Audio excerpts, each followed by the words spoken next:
네, 강프로입니다. 자, 오늘 HLB 한번 보겠습니다. 일단 HLB 하한가 같습니다. 점 하한가 같고요. 내용은 다들 아실 거예요. FDA 승인이 불발이 났다. 그 내용입니다. 일단 문제점부터 짚고 갈게요. FDA 승인에 대한 부분은 문제가 되는 게 아닙니다. 전 개인적으로 진양권 회장님의 대처가 조금 문제가 됐다고 생각을 하고요. 그리고 그동안 무조건 된다는 식의 내용을 여기 HLB 홈페이지에 계속해서 게재를 해왔습니다. 자, 내용 보시면요. 여기 3월 26일 날 파이널 리뷰가 완료됐다. 이 내용이 있고요. 실제 이 내용을 보면 이 내용입니다. 16년간 항암 신약 개발을 위해 쉼없이 달려온 저희 HLB의 첫 번째 항암 신약이 될 것으로 기대하고 있는 리보세라닙, 캄렐리주맙의 감암 분야 NDA 진행과 관련된 주요 사항을 알려드립니다. 자, 굳이 뭐 다른 데서 다루고 있는 뭐 FDA 관련된 내용, 뭐 CRL이 나왔다, 여기서 뭐 보완을 하면 된다, 6개월 뒤에 뭐 6개월 안에 뭘 하겠다, 이런 내용보다 우리가 냉정하게 지금 바라봐야 될 필요가 있습니다. 일단 오늘 하한가 잔량이 2,100만 주가 넘습니다. 종가 기준에서요. 장중에는 2,200만 주, 2,300만 주까지 올라가던데 그렇습니다. 제 생각이 그래요. 일단 제가 매매한 내용부터 이야기를 드릴게요. 제가 HLB를 어떻게 매매를 해왔냐면 이거는 제가 자랑하려고 보여드리는 게 아닙니다. 자, 내용 한번 보시면요. 제가 1월달, 그쵸? 24년 1월달부터 매매를 해왔습니다. 이쪽 구간에서 매매한 결과를 보면 31% 수익이에요. 실제. 자, 내용 보시면 1월 22일 날 46,800원, 48,700원에 매수를 한 내용이 31% 수익을 내고, 그쵸? 저기 정확하게 1월 29일 날 매도가 됐고요. 그 다음 구간에서 2월 말부터 시작해서 추가적으로 상승세 구간에 내가 매수한 결과 어떻습니까? 18% 정도의 추가 수익이 발생을 했습니다. 올리면 다 나옵니다. 여기 18% 그리고 그 다음 버전이 13% 이렇게 수익을 냈는데, 그리고 나서 떨어지고 나서 이 구간이 중요합니다. 내용 보시면요. 정확히 확인하고 매수했죠. 제가 여기가 바닥이다 이렇게 매수한 게 아니에요. 정확하게 딱 B가 찍혀 있죠. 확인하고 매수를 했다는 게 중요합니다. 그리고 나서 떨어지는 걸 확인하고 나서 매도를 한 결과 며칠 더 떨어지고 하한가를 갔는데, 이래서 제가 확인을 해야 된다고 이야기를 드린 겁니다. 개인적으로 오늘 많이 참담한 심정이실 것 같아요. 근데 진짜 제가 말씀드리고자 하는 건 월요일 날 하한가가 풀릴 겁니다. 지금 이 정도 아무리 뭐 하한가 잔량이 2천만 주예요 이렇다고 하더라도 월요일 날은 하한가가 풀릴 거예요. 물론 장중에 엄청난 변동성이 있을 겁니다. 그런데 제가 말씀드리고자 하는 건 진양권 회장의 대처예요. 정말 전 개인적으로 많이 실망을 한 게 16년 동안 항암 신약을 개발하기 위해서 달려왔다. 그리고 정확하게 여기 나와 있죠. 리보세라닙뿐만 아니라 캄렐리주맙의 병용요법을 이야기를 하는 겁니다. 이 두 가지에 이걸 가지고 FDA 승인 절차를 밟아왔고 판매허가 신청에 들어가 있는 지금 상황에서 리보세라닙은 문제 없다. 캄렐리주맙이 문제다. 항서제약 쪽에서 이거는 뭐 할 거다. 그리고 여러 가지 조금 핑계나 변명거리에 대한 내용이 나왔는데, 제가 말씀드리고자 하는 건 이쪽 분야를 과연 몰랐을까 하는 내용입니다. 물론 진양권 회장의 지분이 많이 줄어들어 있는 건 사실입니다. 근데 그럴 수밖에 없죠. 장기간 적자를 봐왔고 이 적자를 봐온 과정에서 지분에 대한 희석이 몇 번씩 있어 왔을 텐데, 그 구간에서도 그쵸? 자금을 계속 밀어 넣으면서 여기까지 일을 진행시켜 왔다는 거예요. 그럼 우리가 여기서 봐야 되는 건 한 가지예요. 정말 대단하다. 정말 막 16년 동안 이렇게 적자를 봐오면서 꾸준하게 이 내용을 진행시켜 왔는데 과연 이거를 판단을 하지 못했을까? 그런 부분이 조금 아쉽습니다. 그런데 한 가지 내용, 가격이 먼저 반영하는 주식시장의 특성은 꾸준하게 유지가 되어 오고 있다. 오늘 정말 스트레스 받으실 거라고 생각을 하는데, 제가 말씀드리고자 하는 건 가격이 먼저 반영하는 주식시장의 특성을 우리가 알고 넘어가자. 그래야 다음에는 이런 일이 없다. 그렇죠? 그리고 HLB 반등 나오는 구간에서 타점을 잡는 게 중요합니다. 그렇죠? 그래서 제가 이 내용을 제가 먼저 보여드린 거예요. 다음 주 월요일 날 엄청난 변동성이 터질 겁니다. 만약에 하한가를 또 간다면 화요일 날 엄청난 변동성이 터질 거예요. 보통 두 방에서 두 방 반 정도 갑니다. 그렇죠? 월요일 날 가면 하한가 딱 떨어질 텐데, 떨어지면 두 방 때리고요. 월요일 날 안 풀리면 화요일 날 풀립니다. 화요일 날은 무조건 풀린다고 보시면 돼요. 한 두 방 반 정도 갈 텐데 최대입니다. 최대. 이런 정도로 갔을 때 내가 이쪽 구간에 혹시라도 물려 있다면 어떻게 내가 해야 되는지, 어떻게 매매를 해야 되는지, 그게 중요한 거예요. 그렇죠? 그래서 제가 이 내용을 먼저 보여드린 거고, HLB로 저는 이렇게 거래를 해왔다. 이 내용을 기준해서 제가 여기 소통방에서 모두 공유를 하고 있습니다. HLB 관련해서 불확실성한 무언가를 제가 이야기를 드리진 않겠습니다. 확실한 내용만을 전달을 해드리고요. 무엇보다 HLB가 하한가에 풀렸을 때 실시간 타점을 제가 여기 소통방에서 공유를 해드리도록 하고요. 다른 종목군들, 저는 가격을 보기 때문에 무조건 강세 종목군에 있는 종목만을 매매를 합니다. 그렇기 때문에 HLB가 강한 구간에 있었을 때도 꾸준하게 매매를 해왔습니다. 당연히 소통방에서 계속해서 진행을 해왔습니다. 그리고 이 내용 말고도 다른 강세 종목군들, 그쵸? 신고가 종목군들을 제가 꾸준하게 공략을 하고 있고, 오늘 같은 경우에도 폴라리스 오피스 시장이 1.76%, 코스닥이 1.76% 빠지는 급락하는 상황에서도 폴라리스 오피스는 오늘 상승 마감이 됐고요. 여기서 뭐 캠트로닉스나 그런 종목들 보잖아요. 오늘은 빠졌는데 어저께도 한 22% 정도의 강세 구간에 있었고 정확하게 신고가 구간에서 공략을 한 내용들이 있습니다. 그리고 이수페타시스 같은 경우에도 마찬가지. 이수페타시스 같은 경우에도 강한 구간에서 내가 꾸준하게 공략을 한 결과 수익 구간을 만들어냈다. 이런 부분, 즉 분산 투자를 하면서 HLB에 대한 실시간 타점을 기다리면 그렇게 어렵지 않은 상황이 될 거고요. 소통방은 제가 무료로 공개를 하도록 할 테니까 구독과 좋아요 눌러주시고요. 상단에 있는 전화번호로 구독 또는 10억이라고 문자 보내주시면 제가 HLB의 실시간 타점 그리고 전체적인 강세 종목군들을 어떻게 공략해야 되는지 그 내용에 대한 부분을요, 제가 소통방에서 다 공유를 해드리도록 하겠습니다. 상단에 있는 전화번호로 구독 또는 10억이라고 문자 보내주시면 됩니다. 자, 그러면 HLB에 대한 내용을 간략하게 다시 볼게요. 한가 같다. 근데 고가를 낮춰오고 있는 그런 상황이었다. 그렇기 때문에 저는 이쪽 구간에서 매도를 했습니다. 자, 안타깝게도 저는 FDA에 대한 그 내용을 승인이 될 거라고 저는 사실상 확신을 하고 있었습니다. 그 전에 주가가 움직였기 때문입니다. 그런데 제가 한 행동은 떨어지는 걸 보고 매도를 한 거예요.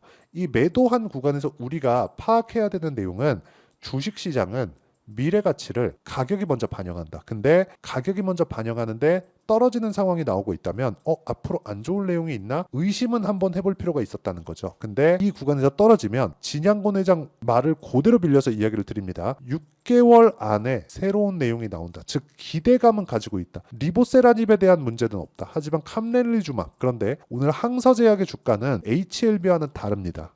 이쪽에서 대응이 나갈 거고 디테일한 내용이나 그런 부분들은 실제 진양곤 회장의 그 HLB 채널에 들어가서 보시면 확인하실 수 있습니다. 그 내용을 보시는 게 낫고 이걸 가지고 해석한다고 한들 다른 건 없어요. 이미 하한가를 갔고요. 하한가를 갔다는 건 세력들의 뭔가 농간이 있었다는 거고, 세력들의 농간을 내가 잡아내기 위해선 21선거의 이격도, 61선거의 이격도가 어느 정도까지 벌어져 있는지가 중요하고요. 지금 정배열 구간에서 떨어졌기 때문에 주가는 61선까지 다시 올라올 수 있는 그런 상황이 됩니다. 근데 기간이 지나면 지날수록 22평이 62평을 하회하게 될 거고요. 일주일 안에 벌어질 일입니다. 하회했을 경우에는 61평이 아니라 21평을 기준에서 우리가 매매를 해야 되는데, 그 내용에 대한 부분, 그 내용에 대한 부분 실시간으로는 여기 소통방에서 제가 공유하고 있으니까 상단에 있는 전화번호로 구독 또는 10억이라고 문자 보내주시면 제가 소통방에 입장 링크를 보내드릴 테니까 와서 실제 타점 받아 가시고요. 그리고 전체적인 강세 종목군도 제가 함께 공유를 합니다. 그리고 어떤 식으로 매매를 해야 될지 제가 다 가이드를 잡아 드리고요. 그리고 이런 식으로 가격을 잡는 원리가 있겠죠. 그 원리에 대한 부분은 여기 HLB에 가격과 단기 보유 전략, 무조건 확인하는 단기 보유 전략이 필요합니다. 2주 안에 수익 전환 시킬 수 있는 내용이고, 철저하게 가격 기준에서 제가 이야기를 드리도록 할 테니까 딱 받아가서 무조건 공부하셔야 됩니다. 진짜 공부 안 하면 진짜 큰일 납니다. 그리고 HLB의 실시간 타점은 지금 상황이 급하기 때문에 제가 문자로 공유를 해드리도록 할 테니까 상단에 있는 전화번호로 구독 또는 HLB라고 문자 보내주시면 제가 실시간 타점 그리고 단기 보유 전략을 함께 공유를 해드리도록 하겠습니다. 자, 오늘 진짜 많이 스트레스를 받으실 텐데 진짜 중요한 내용은요, 주식시장은 미래 가치를 반영한다는 겁니다. HLB도 마찬가지였다고 말씀드리는 거고, 다음 주에 하한가가 풀릴 때 어떻게 대응하고 다음 종목군을 어떻게 잡아야 될지 그 내용까지 제가 이해를 시켜드리도록 할 테니까 영상 끝까지 시청하시고요. 모든 분들이 성공 투자하셨으면 참 좋겠습니다. 자, 24년도가 돼도 여전히 시장은 녹록지 못합니다. 이런 상황이 벌어지는 건 어쩔 수 없습니다. 이런 상황에서도 수익이 나는 종목들의 구조는 변하지 않습니다. 즉 대시세 종목에 대한 구조는 변하지 않는다는 거고, 실제 제가 소통방에서 지속적으로 이야기를 드리고 있는 내용도 대시세 종목이나 시장 주도주를 공략하는 건 철저하게 가격 분석을 하라고 이야기를 드리고, 가격 분석 이후에는 이슈에 대한 파악, 그리고 이슈를 파악하고 나서는 다시 내가 얼마에 매수할지 그 타점에 대한 부분을 지속적으로 언급을 하고 있습니다. 자, 근데 생각해 보세요. 1월 달에 시장이 굉장히 어려웠습니다. 어려운 상황에서의 어떤 종목들이 강했냐 보면 반도체와 그리고 바이오입니다. 자, 실제 여기 보면요.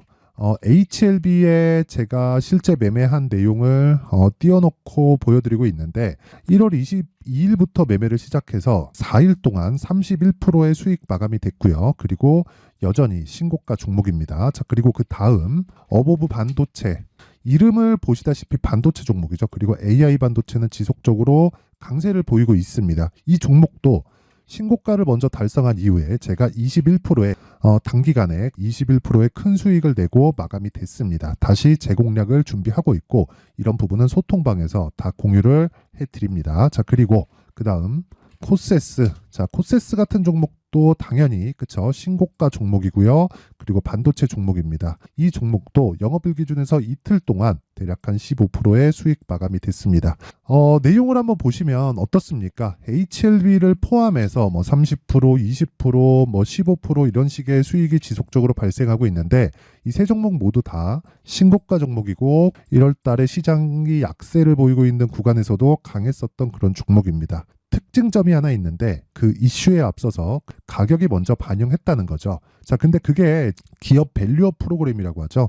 그 종목들도 마찬가지입니다. 오늘은 그 부분에 대해서 이야기를 드릴 텐데 그렇게 제가 가격을 먼저 보고 이슈에 대해서 파악하는 이유는 결과적으로는 큰 시세를 먹기 위한 사전 준비 작업입니다. 실제로 큰 시세를 먹기 위해서 사전 준비 작업을 했을 때 여기 레인보우 로보틱스 127% 그리고 ISC 98% 그리고 한미반도체 97%의 큰 수익을 내는 상황을 만들 수 있습니다. 어떤 식으로 소통방에서 진행됐는지 그쵸, 그 상황을 제가 이야기를 드린 건데 이런 상황도요 당연히 신고가를 공략했을 때 가능한 겁니다. 자, 그러면 이번에도 마찬가지입니다. 그쵸, 정부 주도의 코리아 디스카운트 해소 방안이 2월 달에 발표를 하고요. 그리고 2월 달에 발표된 내용을 토대로 주가가 움직이는 게 아니라 이미 움직인 내용이 있죠. 실제 이 내용은 크게 중요한 게 아니라는 겁니다.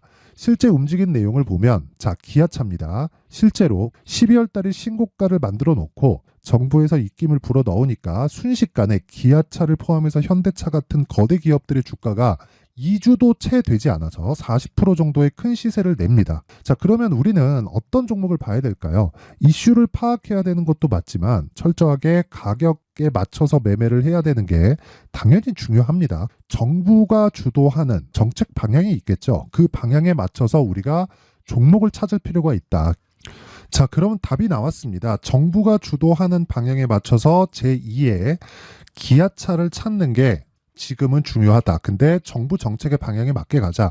그랬을 때 앞서서 제가 보여드렸었던 내용인 여기 레인보우 로보틱스 127% 그리고 ISC 98% 그리고 한미반도체 97%와 같은 수익을 낼 수 있습니다. 물론 시간에 대한 부분은 최소 2주의 시간이 필요하고요. 그리고 최장 3개월 안에 끝내야 됩니다.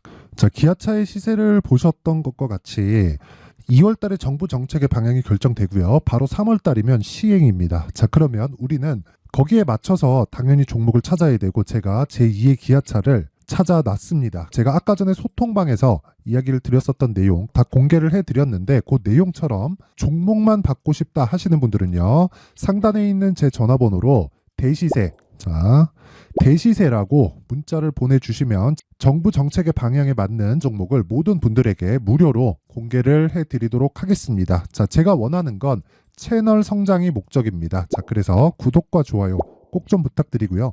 모든 분들이 정부 정책에 맞는 방향으로 매매를 이어가서 큰 수익 보셨으면 좋겠습니다.